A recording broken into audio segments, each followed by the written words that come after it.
Hi, this is Hatchet Gaming, and we are back today with another build video.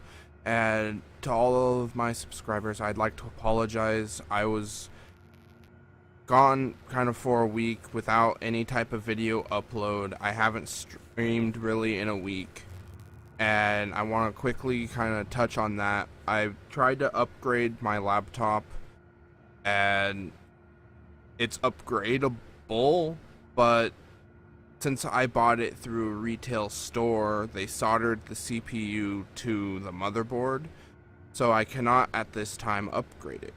So while it was in the shop trying to, I was unable to post videos or to stream, but that will be returning to regular format now that I do have a platform that I am using.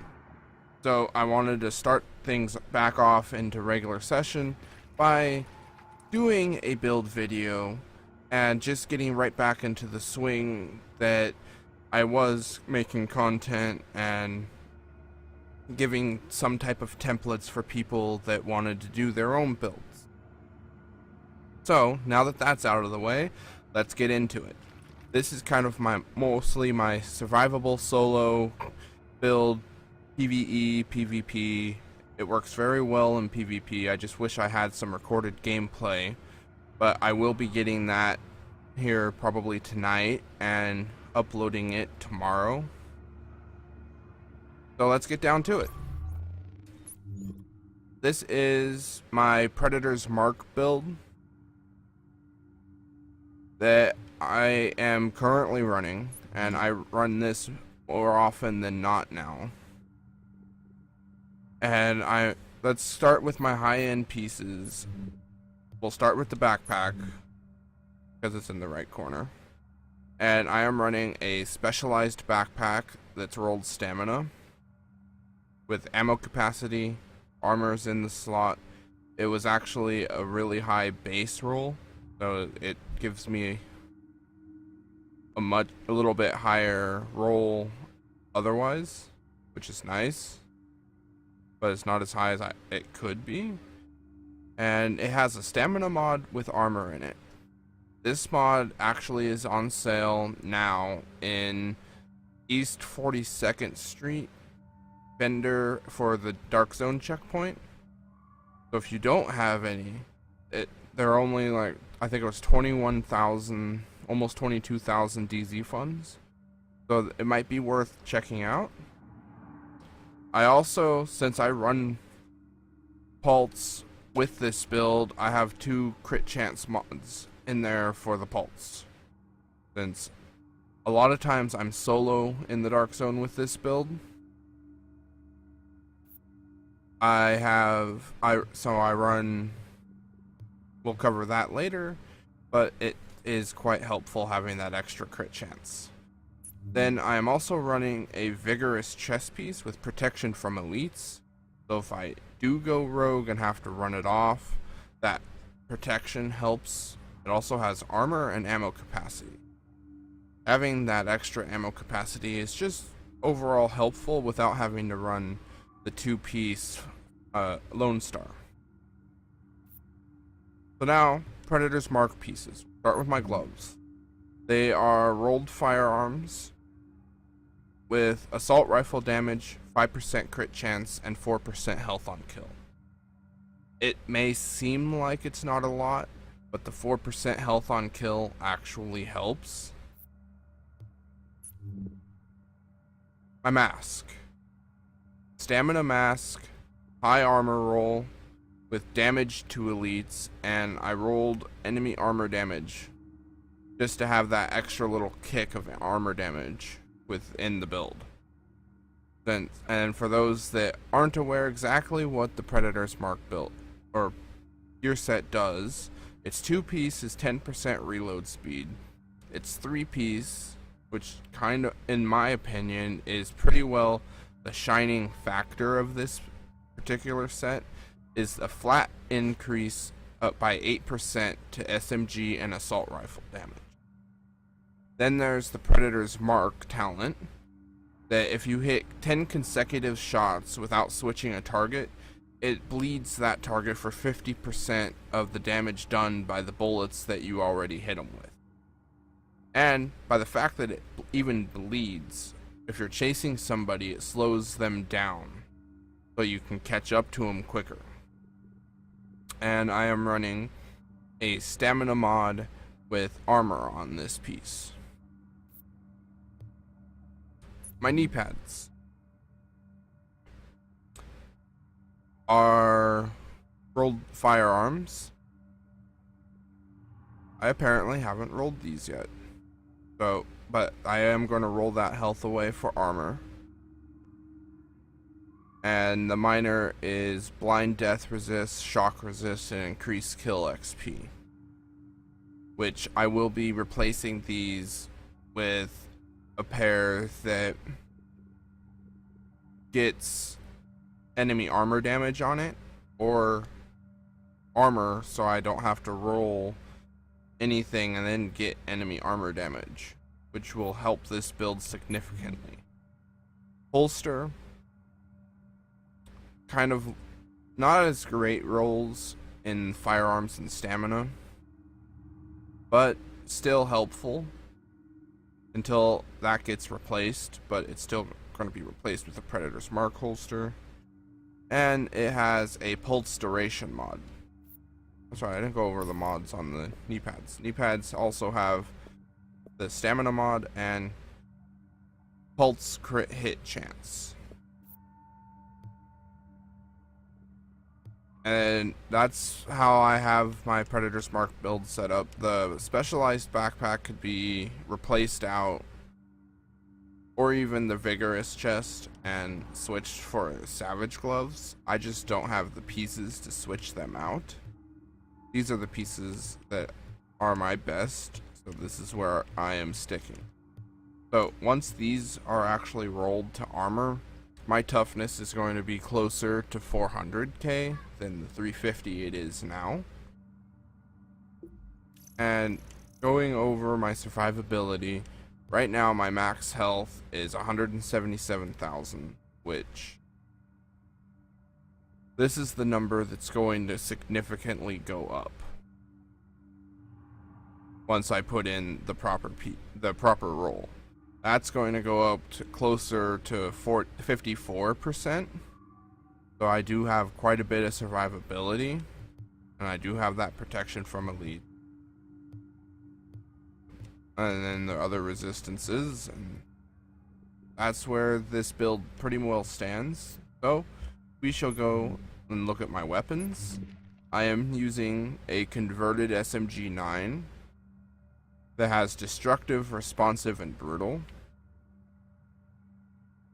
And it does a base damage of 17.1k. I will be eventually replacing this with an MP5 once I get one that's rolled the way I want it.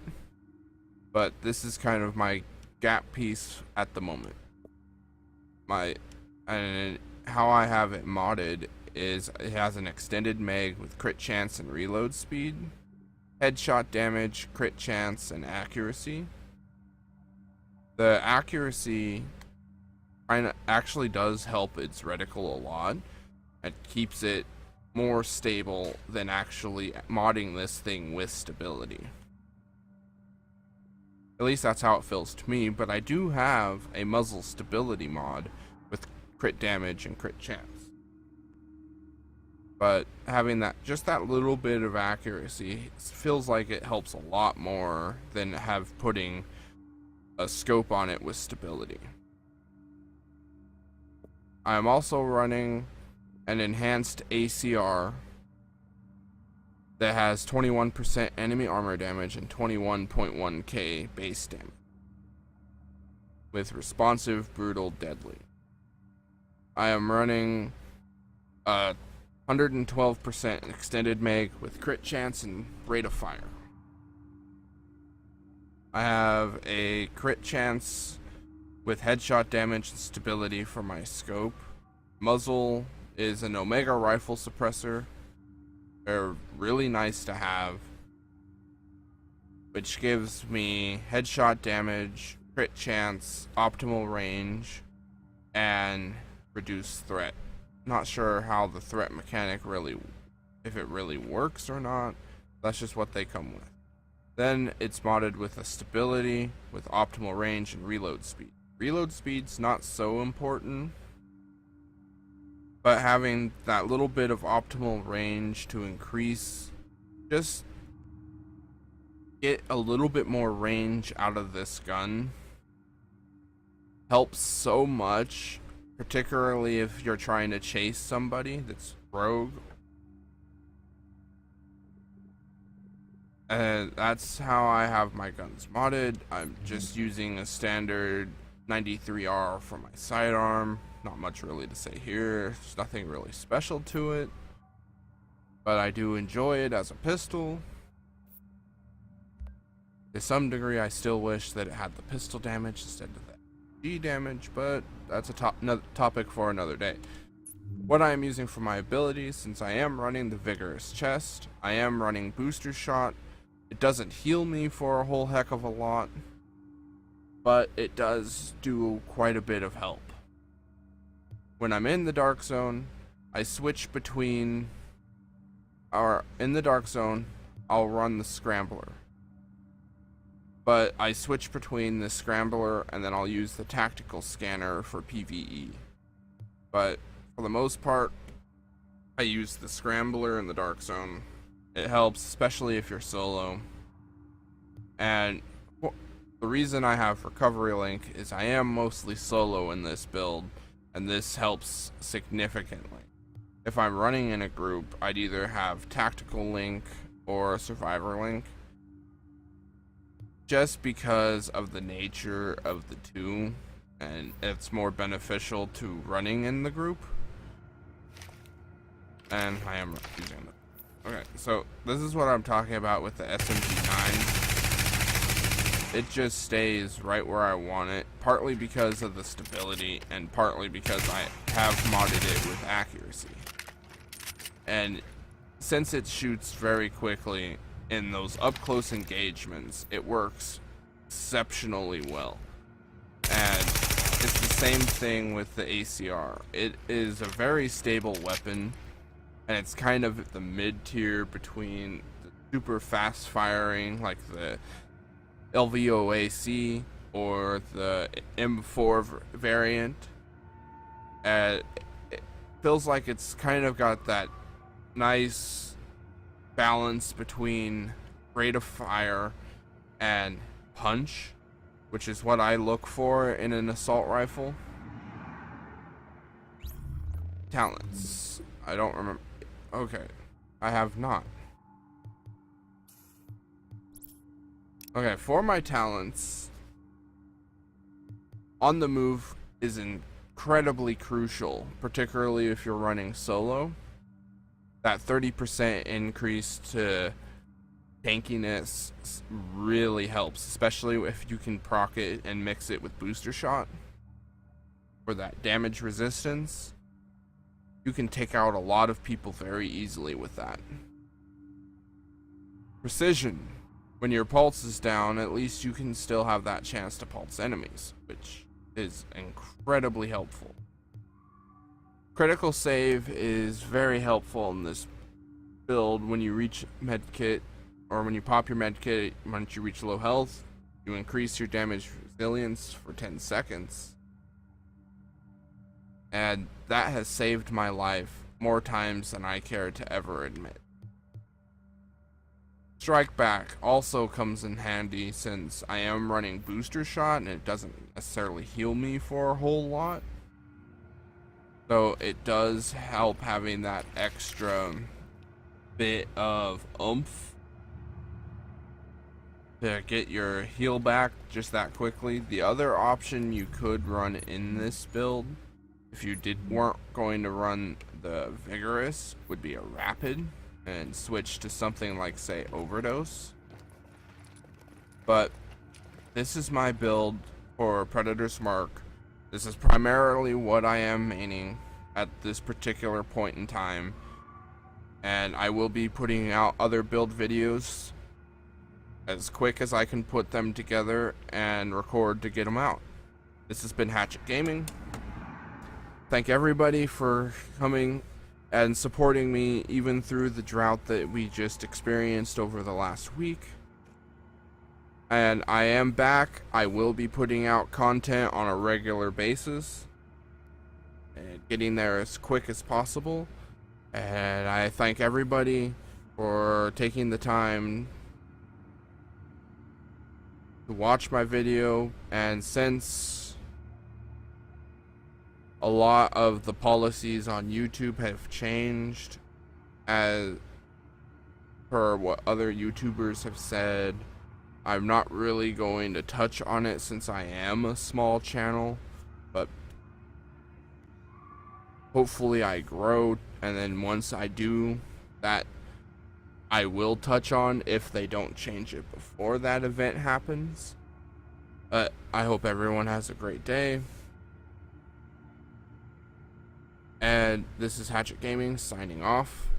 And I'll see you in the Dark Zone.